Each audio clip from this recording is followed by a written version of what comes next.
চারকান্দা গ্রাম। তিনি হাসপাতালের ভেতরে ঢুকতে ঢুকতে বললেন, মায়া মেয়েটি কোথায়? ওকে যে করে হোক বাঁচাতেই হবে।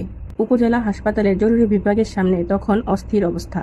বাইরে টানা বৃষ্টি, করিডোরে স্যাঁতসেঁতে বাতাস, আর ভেতরে জীবন মৃত্যুর লড়াই। অপারেশন থিয়েটারে লাল বাতি জ্বলছে।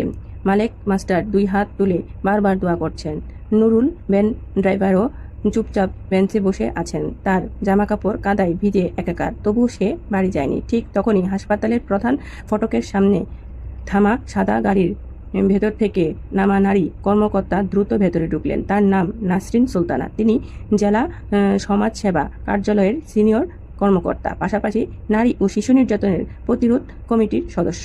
তার হাতে ধরা পুরনো ফাইলটি খুলে মালেক মাস্টারের দিকে তাকিয়ে বললেন, আপনি কি আব্দুল মালেক মাস্টার? জি আমি। আপনার নাম বহুবার শুনেছি। আপনি কি মেয়েটিকে এখানে এনেছেন?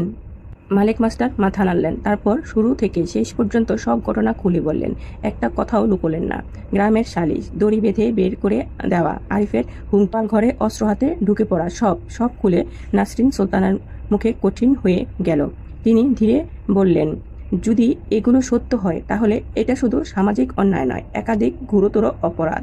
ঠিক তখনই অপারেশন থিয়েটারের দরজা খুলে গেল। একজন ডাক্তার বেরিয়ে এলেন। সবার বুক ধরপক করছে। ডাক্তার মুখোশ খুলে বললেন, মা আপাতত বিপদমুক্ত। মালেক মাস্টার আলহামদুলিল্লাহ বলে কেঁদেই ফেললেন। কিন্তু ডাক্তার পরের কথাটি বলতেই সবাই আবার চুপ হয়ে গেলেন। তবে অতিরিক্ত মানসিক আঘাত আর শারীরিক নির্যাতনের কারণে গর্ভের শিশুর অবস্থা ভালো নয়। আগামী কয়েকদিন খুব গুরুত্বপূর্ণ। মালেক মাস্টার কাচের জানালার ওপাশে তাকিয়ে দেখলেন মায়া অচেতন অবস্থায় শুয়ে আছেন। তার মুখ ফ্যাকাশে, হাতে সালাইন, পেটের উপর আলতো করে হাত রাখা। মনে হচ্ছে ঘুমের মধ্যেও সে নিজের সন্তানকে আগলে রেখেছেন। ভোরের আলো ফুটতেই চারকান্দা গ্রামে নতুন গঞ্জন শুরু হলো। মেয়েটা নাকি এখনো বেঁচে আছে, হাসপাতালে ভর্তি।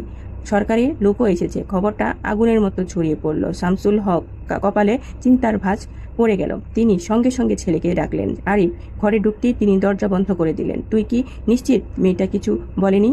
না বাবা, নিশ্চিত। সে আমার নাম কোনোদিনও বলবে না।